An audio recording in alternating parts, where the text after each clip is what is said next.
കഴിഞ്ഞ സർക്കാരിന്റെ നോമിനി എന്ന നിലയ്ക്ക് ഇലക്ട്രിസിറ്റി ബോർഡിൽ മെമ്പറായിരുന്ന കാലത്ത് നിങ്ങൾ നടത്തിയ അഴിമതികളെല്ലാം തന്നെ തെളിഞ്ഞു കഴിഞ്ഞു. ഈ മന്ത്രിസഭയുടെ മുമ്പിൽ എല്ലാം തുറന്നു പറയുന്നതാണ് ഇനി നിങ്ങൾക്ക് നല്ലത്. ആരും രക്ഷിക്കാൻ പറ്റില്ല. മിസ്റ്റർ മൂസ, 281 കോടി രൂപ ചിലവ് വരുന്ന ബോർഡിന്റെ ബ്രഹ്മമണ്ഡലം ഡീസൽ പവർ സ്റ്റേഷന്റെ പണി എവിടെ വരെയായി? ഡീസൽ പവർ സ്റ്റേഷൻ ഇവരൊക്കെ കൂടെ കുഴിച്ചുമൂടി. എന്നാലല്ലേ പ്രൈവറ്റ് സെക്ടറിൽ നിന്ന് കറണ്ട് വാങ്ങുന്ന ഒരു ദുരവസ്ഥയിലേക്ക് ഈ സംസ്ഥാനത്തെ നയിക്കാൻ പറ്റൂ. സാങ്ഷനായ 7 പവർ പ്രോജക്റ്റുകളിൽ 7 പവർ ഓൺ തമ്പുരാന്റെയാണ്, അല്ലെ? കായംകുളം താപനില എന്തായി? അതിനുവേണ്ടി ഫ്രാൻസിൽ നിന്ന് 161 കോടി രൂപയുടെ ഡീസൽ എഞ്ചിനുകളും ജനറേറ്ററുകളും കേരളത്തിൽ വന്ന് കിടപ്പുണ്ട്. എവിടെയാണാവോ ഈ ജനറേറ്ററുകൾ സുഹിച്ചു കിടക്കുന്നത്? കൊച്ചി തുറമുഖത്ത് ഒരു വെളിപ്പറമ്പിൽ ഭദ്രമായിട്ട് ഇറക്കി വെച്ചിട്ടുണ്ട് സാർ. കാറ്റും മഴയും വെയിലും കൊണ്ട് ഈ നാട്ടിലെ ജനങ്ങളുടെ 161 കോടി രൂപ തുരുമ്പെടുക്കാൻ വെച്ചിരിക്കുന്നു എന്ന് പറയടോ. പ്ലാറ്റ്ഫോം പോയിട്ട് പവർ സ്റ്റേഷന്റെ മതില് പോലും താൻ കെട്ടില്ല. 2.5 വർഷം മുമ്പ് കമ്മീഷൻ ചെയ്യേണ്ടിയിരുന്ന ഡീസൽ പവർ സ്റ്റേഷന്റെ അടിത്തറ പോലും ഇയാൾ പണിയിപ്പിച്ചിട്ടില്ല. കോൺട്രാക്ട് കൊടുത്തിരിക്കുന്നത് പവർ ഓൺ കൺസ്ട്രക്ഷൻസിന് 175 കോടിക്ക്. 43 കോടി രൂപ വരെ ഓഫർ വെച്ച മറ്റ് കമ്പനികളുടെ ടെൻഡറുകൾ ഇയാളും ഇയാളുടെ സർക്കാരും ചേർന്ന് ചവറ്റുകൊട്ടയിലാക്കി. എസ്റ്റിമേറ്റ് തുകയേക്കാൾ 251% കൂടുതലാണ് പവർ ഓൺ കോട്ട് ചെയ്ത തുക. എന്ത് പറയുന്നു മൂസ സാഹിബ്? ഇപ്പോ ഇവർ നടത്തിയ അഴിമതി മലയുടെ അടിവാരം മാത്രമേ സഖാക്കൾ കണ്ടിട്ടുള്ളൂ. ഫ്രാൻസിൽ നിന്ന് ഇറക്കുമതി ചെയ്ത 5 ജനറേറ്ററുകളുടെ പേരിൽ എന്ത് കമ്മീഷൻ കിട്ടി മെമ്പർക്ക്?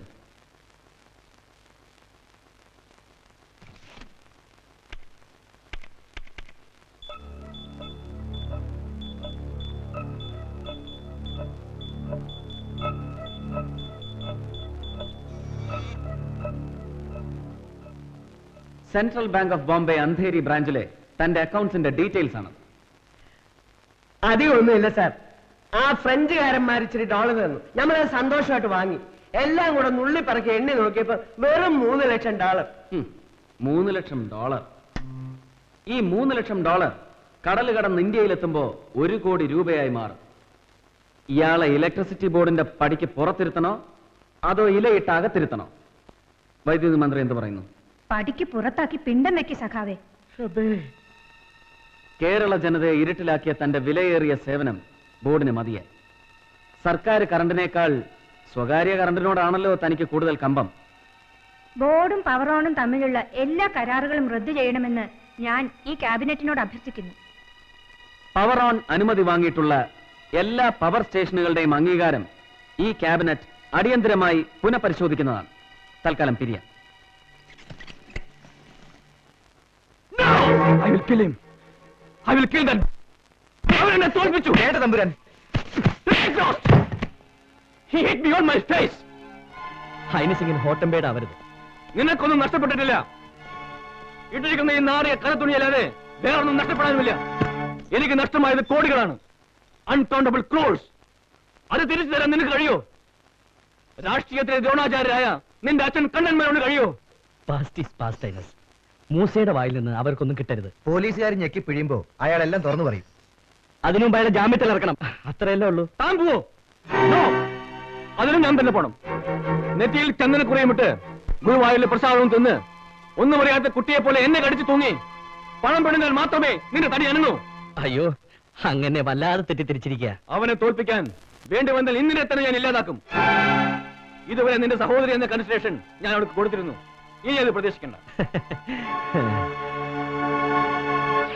മജിസ്ട്രേറ്റ് കൃഷ്ണനുണ്ണിക്ക് കൊട്ടാരത്തിലെ ഊട്ടുവരെ ഓർമ്മയുണ്ടാവും.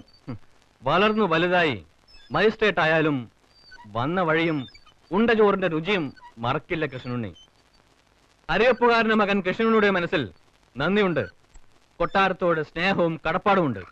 നമുക്കറിയാം, നാം തന്നെ ഇങ്ങോട്ട് വന്നത് കൃഷ്ണനുണ്ണിയെ നേരിൽ കാണാനാണ്. ആദരിക്കേണ്ടവരെ ആദരിക്കാൻ നമ്മുടെ കൊട്ടാരത്തിന് പണ്ടേ അറിയാം. പിന്നെ പഴയതെല്ലാം ഓർമ്മിപ്പിച്ച് പ്രതിഫലം പറ്റുകയാണെന്ന് കരുതരുത്. ഞാൻ എന്താണ് ചെയ്യേണ്ടതെന്ന് അങ്ങേതുവരെ പറഞ്ഞില്ല. നാളെ കൃഷ്ണനുണ്ണിയുടെ മുന്നിൽ പോലീസ് ഹാജരാക്കുന്ന ഒരാൾ കൊട്ടാരത്തിനും നമുക്കും വേണ്ടപ്പെട്ടവനാണ്. ജാമ്യം കൊടുത്തേക്കണം. പിന്നെ ജുഡീഷ്യറിയെ സർക്കാർ റബ്ബർ സ്റ്റാമ്പാക്കാതിരിക്കാൻ ഒന്ന് സൂക്ഷിച്ചാൽ നമ്മുടെ നാടിന് നന്ന്. ആ കൊട്ടാരത്തോടും പ്രതാപവർമ്മ തമ്പുരാനോടും എനിക്ക് ബഹുമാനമുണ്ട്, കടപ്പാടുണ്ട്.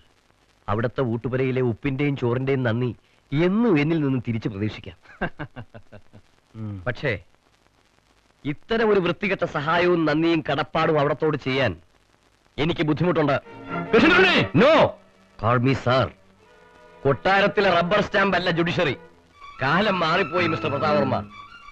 എന്നെ സ്വാധീനിക്കാൻ ശ്രമിച്ചതിന് ഇന്ന് എനിക്ക് നിങ്ങളെ കൽത്തുറുങ്ക് അടയ്ക്കാനുള്ള അധികാരമുണ്ട്, മൈൻഡ് ഇറ്റ്. പക്ഷെ ഞാനത് ചെയ്യാത്തത് അങ്ങ് മുമ്പ് പറഞ്ഞ ആ ചോറിന്റെ നന്ദി എന്റെ ഉള്ളിലുള്ളതുകൊണ്ടാ. പ്ലീസ്.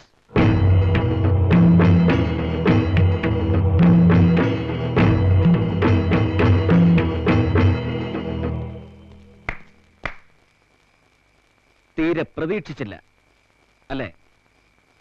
കൊട്ടാരത്തിലെ അരിവെപ്പുകാരന്റെ മകന്റെ അടുത്തേക്ക് ഇളമുറ തമ്പുരാൻ നാണം കെട്ട് യാചിക്കാൻ എത്തുമെന്ന് എനിക്കറിയാമായിരുന്നു.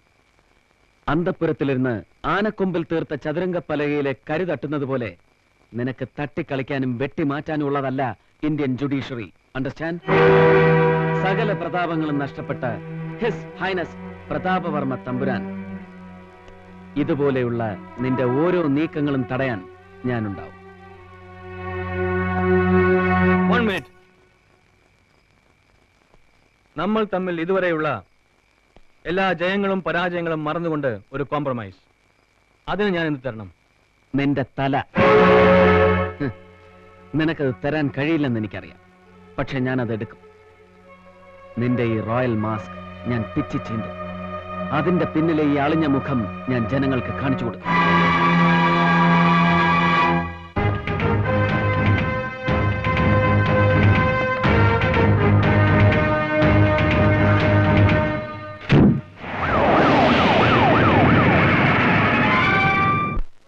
Remand the accused K.H. Musa Kuti for judicial custody for 14 days in sub-jail Thiruvananthapuram.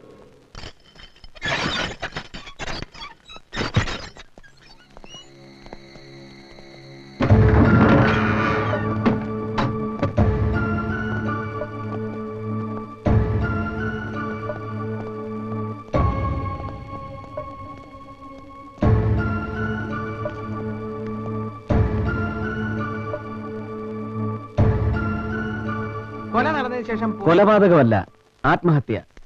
മായാപ്പിള്ള ആത്മഹത്യ ചെയ്തതല്ല എന്ന് തെളിയിക്കാൻ തൽക്കാലം നിങ്ങളുടെ തെളിവുകളൊന്നുമില്ല. ഇവിടെ ഈ ബംഗ്ലാവിന്റെ 1 ഇഞ്ച് പോലും നമ്മൾ വിടാൻ പാടില്ല. ഒരുപാട് പേർ ചേർന്ന് എല്ലാം തുടച്ചു മാറ്റിയ സ്ഥലമാണിത്. എന്നാലും ബാക്കി കിടപ്പുണ്ടാവും ഒരു തരി. അതേ നേരിക്കും ക്രൈംബ്രാഞ്ചിനൊരു തുമ്പുണ്ടാകാൻ പോകുന്ന സേവ്യർ. പിന്നെ വന്ന ഒരു കമ്മീഷണർമാരും ഈ വീട്ടിൽ താമസിക്കാൻ ധൈര്യം കാണിച്ചിട്ടില്ല. ഒരു 60 നടന്ന വീടല്ലേ സാർ? സാർ, രാത്രിയിൽ പൊട്ടിച്ചിരികൾ കേൾക്കാറുണ്ടെന്നൊക്കെയാണ് നേബേഴ്സ് പറയുന്നത്. പ്രത്യേകിച്ചും വെള്ളിയാഴ്ചയും ചൊവ്വാഴ്ചയും രാത്രി. പിന്നെ അബൂട്ടിക്കും സേവ്യറിനും കാര്യം എളുപ്പം. വെള്ളിയാഴ്ച രാത്രി നേരിട്ടൊന്ന് ചോദിച്ചാൽ പോലെ ആരാ കൊന്നു? കൊന്നാരാണെന്ന് നമുക്ക് അറിഞ്ഞൂടെ സാർ? എങ്ങനെ കൊന്നു, എന്തിനു കൊന്നു എന്നറിയണം. ഐ മീൻ, 1-ാം പ്രതിയാര്, 2-ാം പ്രതിയാര്, 3-ാം പ്രതിയാര്.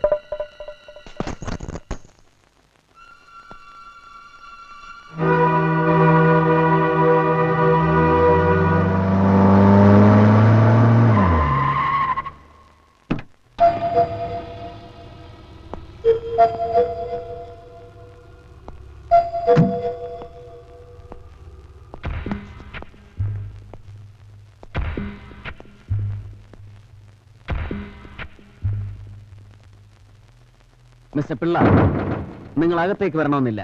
സാർ, ഞാൻ വന്നത് ലെനിൻ സെന്ററിൽ വർക്കിച്ചായം വിളിച്ചിരുന്നു. CM-ന്റെ ഇലക്ഷൻ പ്രോഗ്രാം 14-ാം തീയതിയാണ് ഞാനങ്ങ് പറയുകയും ചെയ്തില്ലേച്ചോ. Chief minister election programme state പോലീസിലെ DGP ആണ് തീരുമാനിക്കുന്നത് വരുന്ന മണ്ടന്മാരൊന്നും ഞങ്ങളുടെ ലെനിൻ സെന്ററിൽ ഇല്ല. അതൊക്കെ വർക്കിച്ചായ നേരത്തെ പ്രോഗ്രാം ഫിക്സ് ചെയ്ത് കഴിഞ്ഞു. പിന്നെ കേസ് തെളിയിക്കാൻ പോയ ഈ പിള്ളേർക്ക് എന്ത് തടഞ്ഞുണെന്ന് അറിയണം. ഉടനെ പാവം പിടിച്ച ലെനിന്റെ പെടലിക്ക് പിടിച്ചൊരുന്നോണം. മാർക്സിനെ മാർക്സിസം പഠിപ്പിക്കല്ലേ.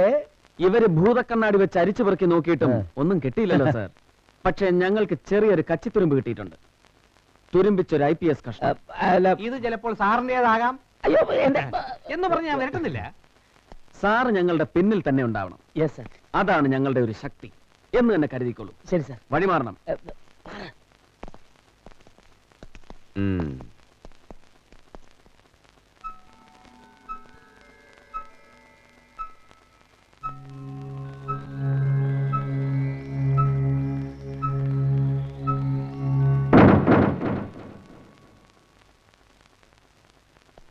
എന്തായി സേവിയർ? സാർ, കാസറ്റിൽ കണ്ട മാൽപ്രോ സിഗരറ്റിന്റെ പാക്കറ്റ് ഈ പ്രോപ്പർട്ടി ലിസ്റ്റിലില്ല. മഹസർ ഇടുന്നതിന് മുമ്പ് ആരോ അത് മാറ്റിയിരിക്കുന്നു. ഈ IPS മുദ്ര ഒരുപക്ഷെ മായാപ്പിള്ളയുടെ യൂണിഫോമിൽ നിന്ന് തികച്ചും യാദൃശ്ചികമായി മുറിയിൽ വീണുപോയതാവാം. അല്ലെങ്കിൽ മൽപ്പിടുത്തത്തിനിടയിൽ പിള്ളയുടെ യൂണിഫോമിൽ നിന്ന് നടന്നു വീണതാവാം. ഇത് നമുക്കൊരു ലീഡ് എവിഡൻസ് ആയി എടുത്തൂടെ സർ? രഹസ്യമായിട്ടോ പരസ്യമായിട്ടോ ഈ മായാപ്പിള്ളയ്ക്ക് സിഗരറ്റ് വലിക്കുന്ന സ്വഭാവം ഉണ്ടായിരുന്നോ? ഇല്ല. ആ സ്ഥിതിക്ക് അവരുടെ ബെഡ്റൂമിൽ നിന്ന് കിട്ടിയ സിഗരറ്റ് പാക്കറ്റിന്റെ യഥാർത്ഥ ഉടമസ്ഥൻ ആരാണെന്ന് നമുക്കറിയണം. അതറിയാൻ എന്തിരിക്കുന്നു? വർഷങ്ങളായിട്ട് DGP പിള്ള വലിക്കുന്ന സിഗരറ്റ് മാൽബറോ ആണെന്നുള്ള കാര്യം ആർക്കാ അറിയാൻ വയ്യാത്തത്? എന്റെ അഭിപ്രായത്തിൽ കമ്മീഷണർ കൊല്ലപ്പെട്ട ദിവസം പിള്ള അവരുടെ ബെഡ്റൂം വരെ കടന്നിട്ടുണ്ടാവണം. ഒരുപക്ഷെ കൊല ചെയ്ത് രക്ഷപ്പെടാനുള്ള വ്യഗ്രതയിൽ ഇത് വിട്ടുപോയിട്ടുണ്ടാവും. ഉം. പിന്നാണ് അയാൾ അതിനെപ്പറ്റി ഓർത്തത്. അതുകൊണ്ടാണ് മകസറിൽ സിഗരറ്റ് ഉൾപ്പെടാതെ പോയത്. എങ്കിൽ പിന്നെ വീഡിയോ കാസറ്റിൽ സിഗരറ്റ് പാക്കറ്റ് എങ്ങനെ വന്നു? അയ്യോ, ആ കുട്ടി മകസർ എഴുതുന്നതിന് മുമ്പല്ലേ വീഡിയോ കവറേജ് നടന്നത്. ഡിപ്പാർട്ട്മെന്റിലെ തന്റെ സ്വാധീനം ഉപയോഗിച്ച് പിള്ള ഉച്ചയ്ക്ക് 12:30 മണിക്ക് എഴുതിയ മകസറിൽ സിഗരറ്റിന്റെ പരാമർശം ഇട്ടു. പക്ഷേ രാവിലെ 7:05 നടന്ന വീഡിയോ കവറേജിൽ സിഗരറ്റ് പാക്കറ്റ് പതിഞ്ഞു കഴിഞ്ഞു.